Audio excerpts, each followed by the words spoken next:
Screen पे एक black and white तस्वीर देख रहे हैं, जिस तस्वीर में 3 लोग बैठे हुए दिख रहे हैं और इसमें से 2 इजराइल के हैं और एक तुर्की के हैं। 1950 का वो दौर और 1949 का, जब इजराइल और तुर्की दोस्त हुआ करते थे और पक्के वाले मित्र, ऐसे मित्र कि एक दूसरे के साथ सैन्य सहयोग चलता था। लेकिन फिर बीच में एक शख्स आया और उस शख्स ने भरे फोरम में इजराइल के खिलाफ बहुत सारी बातें बोली और बोलकर वो निकल गया, जिसके बाद से इजराइल के साथ संबंध खराब होने शुरू हो गए। लेकिन ये कहानी मैं आज आपको क्यों सुना रही हूँ, क्योंकि तुर्की ने फटाफट फाइटर जेट को निकालना शुरू कर दिया है, अवाक्स की तैनाती शुरू कर दी है। आखिरकार तुर्की को किस बात का डर लगने लगा है? सोशल मीडिया पर ये ट्रेंड चल गया है, क्या तुर्की को अब नाटो बचाएगा या नहीं बचाएगा। जियोपॉलिटिक्स में बहुत कुछ चल रहा है, हमेशा की तरह जानने को मिलेगा बहुत कुछ। आइए जानते हैं इन खबरों को विस्तार से। एक जमाना था जब तुर्की पहला मुस्लिम देश था जिसने इजराइल को रिकॉग्नाइज किया, और न सिर्फ रिकॉग्नाइज किया बल्कि इजराइल के साथ मिलकर तुर्की ने अपने सैन्य ताकत को बढ़ाना शुरू कर दिया। दोनों में व्यापार व्यवसाय बढ़ने लगा, टेक्नोलॉजी ट्रांसफर होने लगे, एक दूसरे की मदद होने लगी। ये वो तुर्की था जिसे ज्यादातर पश्चिमी देश मानते थे कि ये मुस्लिम देश है, लेकिन इनका रहन सहन, कल्चर सब कुछ वेस्टर्न था, पश्चिमी था। तुर्की और इजराइल के बीच में सब बढ़िया चल रहा था, यहाँ तक कि ये दोनों एक दूसरे के साथ युद्धाभ्यास भी कर रहे थे। देख सकते हैं आप, दोनों एक दूसरे का सम्मान भी करते थे। अतातुर्क का, जो तुर्की के रचयिता रहे हैं, उनकी मूर्ति वगैरह इजराइल में, इस तरीके के संबंध थे। लेकिन वो संबंध हवा हो गया। कब हवा हो गया? साल 2009 में। साल 2009 से पहले तक सब कुछ ठीक था। अर्दोगन यहाँ पर आए और इकोनॉमिक फोरम में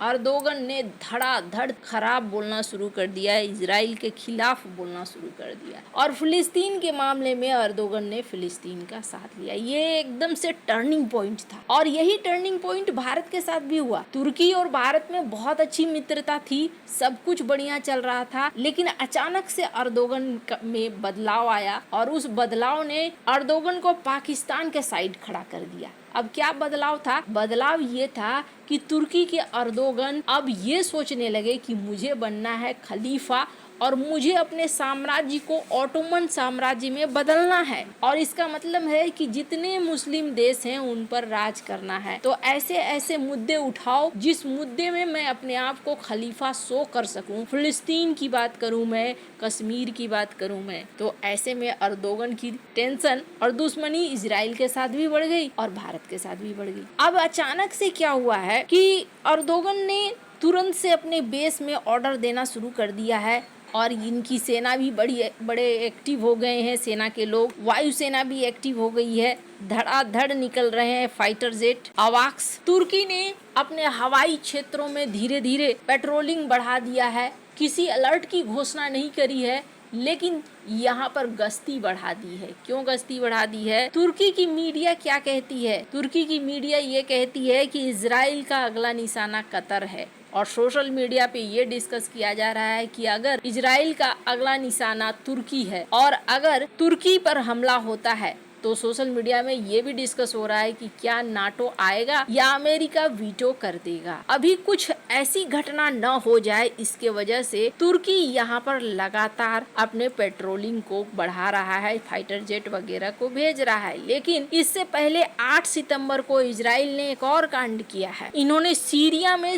जमकर बमबारी करी है, और सीरिया में कहां पर करी है? कहा जा रहा है कि सीरिया में उस जगह पर करी गई जो एक गोदाम था। स्क्रीन पर आप एक आर्टिकल देख सकते हैं जिसमें कहा गया कि दरअसल तुर्की ने बहुत सारे हथियार भेजे थे सीरिया में, और सीरिया में एक गोदाम था, होम्स जगह है, उस जगह पे उस गोदाम में रखे गए थे और तुर्की ने उसे निशाने पर लिया है। हालांकि कई ऐसी भी हरकतें तुर्की कर रहा है जो इजराइल को गुस्सा दिला रहा है। अब इसका एक उदाहरण देखिए, स्क्रीन पर एक आर्टिकल देख रहे हैं। तुर्की न्यूज आउटलेट है जो हिजबुल्लाह के टारगेट लिस्ट को दिखला रहा है। अब ये क्या है? दरअसल ये एक पत्रिका है जो पत्रिका अर्दोगन के काफी करीब मानी जाती है, और उस पत्रिका में ये वीडियो दिखाया जा रहा है HT का। और ये वीडियो क्या है, इस वीडियो में दिखाया गया है कि कौन कौन सा सेंसिटिव जगह है इजराइल का जिस पर हमला किया जा सकता है और जिसको नष्ट किया जा सकता है। ये जो प्रचार हो रहा है, एक तरीके से तुर्की अपने मीडिया के जरिए उन जगहों को दिखला रहा है, इस पर इजराइल भी नाराज हुआ है और इजराइल ने कहा है कि ये जो प्रचार हो रहा है ये प्रचार गलत है। इस वीडियो में इजराइल के जो भी सेंसिटिव इलाके हैं, हाइफा